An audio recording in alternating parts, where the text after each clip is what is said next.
This is a Rosemary Sacramento production from the Wired Up TV family. Enjoy. How's it going, my people? This is your boy Wired Up, and welcome to another episode of Wired Up TV. Hope you guys got your hands on the steering wheel and keeping your eyes on the road. Handle everything you guys got to handle, no matter what it is, positive or negative, family orientated, or anything to do with work. Just go ahead, keep your head up, and handle it with a smile, and have faith that everything's gonna go well. Sometimes when we are negative and think negative, we bring that negativity to life ourselves. So let's keep positive and do good things, and we will stay blessed and get blessings back. So with that being said, let's get down to the video. Now, first thing I want to talk about is Biggie Smalls' murder. Now, there's a lot of people that believe a lot of theories. People believe it was David Mack and Amir Muhammad. People believe it was Tupac that had him hit. Some people believe that Biggie's not dead. Some people believe that Suge Knight had him hit with Poochie. There's a lot of theories out there and beliefs. But one thing is for sure is that the police looked very fishy. So did David Mack and Rafael Perez. You can't just move that out to the side. Now, some of the stuff, I will admit, some of the stuff to me, in my opinion, doesn't really add up, but a lot of the stuff does. Now, this is what I want to talk about.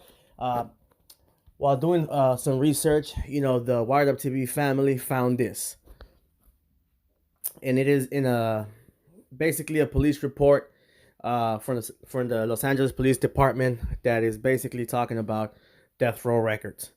This is what it says. On 3/31/97 at approximately 8:30, my partner, Officer R. Brown, advised me, Sergeant Goodry, of a conversation that took place between himself and his friend that is an employee or guard at the Lancaster State Prison.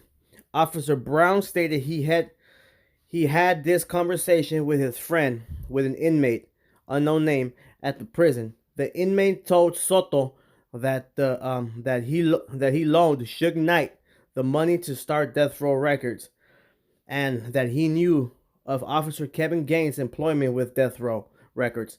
The inmate stated Officer Gaines and other LAPD officers provided security for members of Death Row Records during various criminal activities. The officers accompanied the members during drug deals and acted as lookout and advisors. The officers monitored police frequencies, assisted in choosing locations for drug transactions, and gave information on police tactics. The inmate stated he was not surprised at Officer Gaines' death, but he believed it would be from someone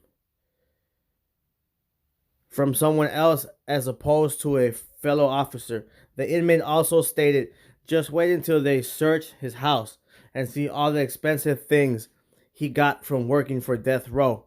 On 3/31/97 at approximately 8:50 hours, I contacted Detective Poole and advised of the following information.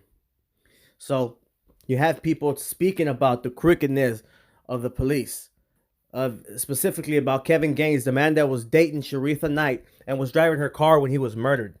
Okay, now there's a lot of talk that said that Kevin Gaines and Suge didn't know each other, but there's proof and people have admitted that they had met before and that he did know him. So did he know him or did he not know him is what basically people are asking that believe that the police are involved. Okay. Now, this is a piece of an article from a magazine, very popular, very famous magazine. Biggie's body was then flown home to New York and taken to Frank E. Campbell's funeral chapel on Madison Avenue for disposition. Biggie was placed in an oversized African mahogany casket dressed in a white double-breasted suit, complete with a white player hat. A final audience was held for some 300 invited guests, including the David Duncans, mayor of New York City. At the conclusion of the brief service, Biggie was placed in a funeral coach and, along with a corsage of cars, was taken by procession to a nearby crematorium. But first, they passed through Brooklyn neighborhood where he was and grew up. After the cremation, his ashes were placed in two separate urns and remaining today in hands of the family members. So this is basically proof that he was murdered and that Biggie Smalls is dead.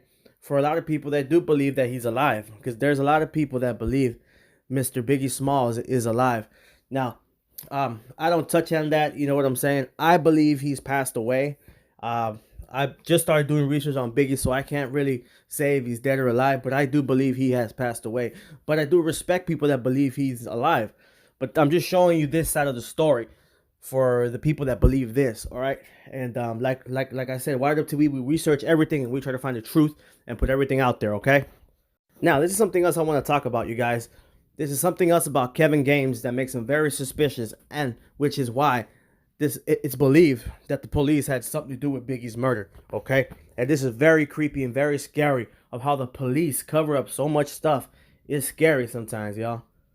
In August 1996, Gaines made a 911 telephone call from a gas station location, which ironically is the same location he died at from the Liga shooting. This 911 call, which Gaines did not identify himself during, was recorded, which Gaines stated an assault with a deadly weapon occurred at Gaines's home, okay? He gives the location he was living at, all right? And that a victim was down by the pool area, and gave a description of the victim, which was the exact description of himself, okay? After making this 911, LAPD officer something and a probation officer with him responded as they were in the area already.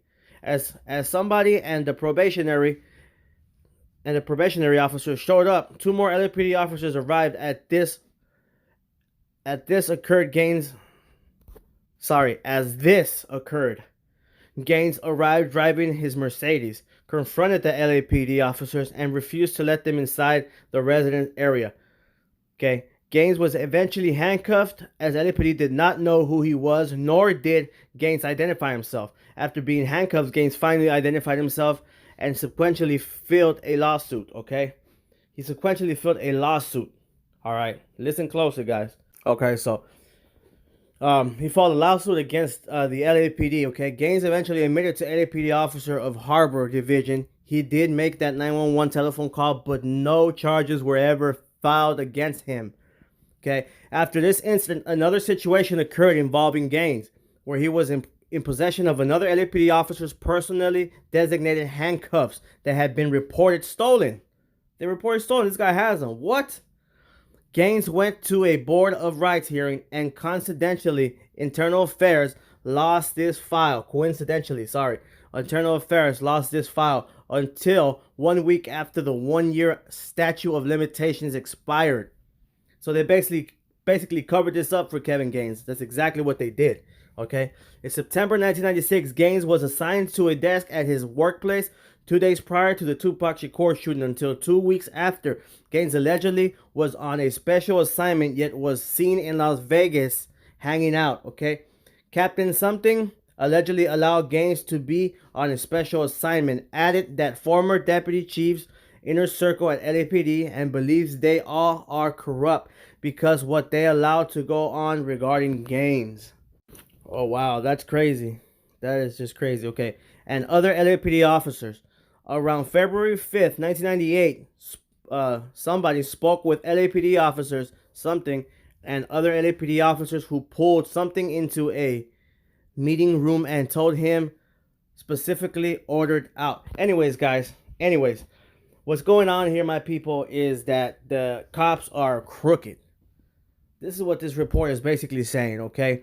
That Kevin Gaines was doing stuff and the police knew he was doing these things and they were covering it up for him. All right. They didn't want this to get out. There was already talk about that there was LAPD officers working for death row.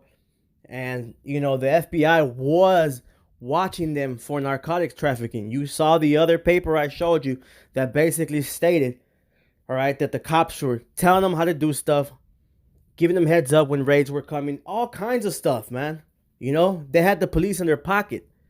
And remember, the FBI, this is well known, the FBI was watching death row for narcotics trafficking, okay, and racketeering. Why? There's something they know that the public was never told and it was never brought up. There was a cover-up, Was Russell Poole correct? I mean, was Russell Poole right? He had to be right, because this is mind-boggling to me that this could go on, you know? And look at this picture. You know, that's not Kevin Gaines, but that's David Mack wearing the blood red suit. Right? They found this picture when they searched his house. They found the bullets used to kill Biggie. They found him in possession of a car. His face matched the composite. He had a shrine to Tupac on his thing. Right? He was an LAPD officer. You know, I know you guys are asking me, well, why'd you switch from Kevin Gaines to this man? We were showing you what was going on back then. These guys, you know they're crooked. All right? You know they're crooked. They clean their steps. These are police officers. They know what goes on in an investigation. They know what cops look for. They know what mistakes to avoid. You know what I'm saying? They got cocky, or whatever happened. We still haven't found out why exactly they did that bank robbery. My opinion is that they got cocky, and, you know, they had just, you know what I'm saying, they got cocky and just started doing this, and they ended up getting caught and doing time for that. Why was the case never solved? The Biggie case is simple. There was witnesses. There was composites. There was, I mean, all shells on the ground, everything. Why was it so hard to solve? It wasn't so hard to solve. Maybe there was police involvement and they were covering it up just like they covered everything else up. Because if you think about it, Wilshire had the case first, and then LAPD went and took over it. There was a call from above that said, give the case to LAPD. They were already covering Kevin Gaines' tracks up already. Okay? David Mack and Rafael Perez were on the same boat. They were doing illegal stuff. You don't think they were covering their tracks up too? They saw what happened. I mean, they were watching what happened to Compton. They don't want this lawsuit. They knew if there was cops involved, potentially involved in this case, they were going to get the biggest lawsuit in their life. And they were going to lose everything. They might make the city of LA go bankrupt. Think about it, you guys. This stuff happens a lot. This was a major cover-up. You had a whole city of LA involved.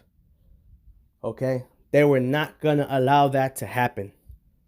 They could not let the world know that police officers were helping gangsters commit drug dealers, were backing them up, were murdering celebrities for money, were wearing red suits and claiming blood gangs. David Mack is wearing a red suit. Now, and the connection between Kevin Gaines and David Mack is that they're both Bloods. That's one. That they're both Pirus. Because when Kevin Gaines was killed, you guys know that he was throwing up the blood sign to the police officers, right? That's why the police officer shot him. He thought he was a gang member.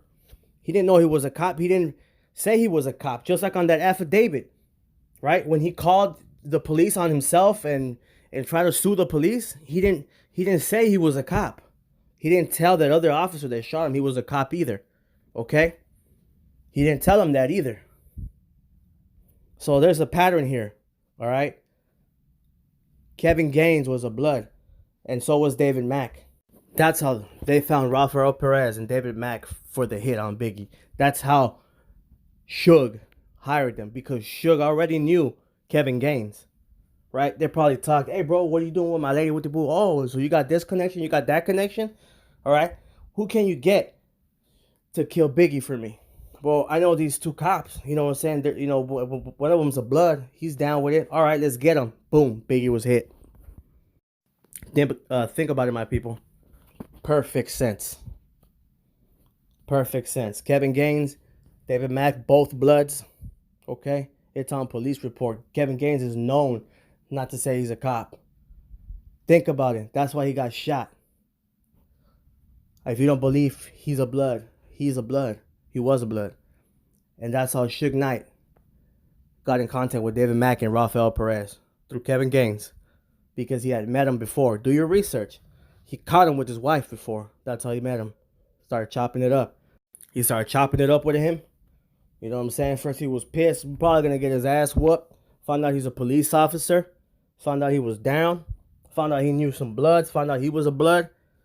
And he hired him. to do the hit. It's not hard, guys, right? It makes complete sense. What do you guys think?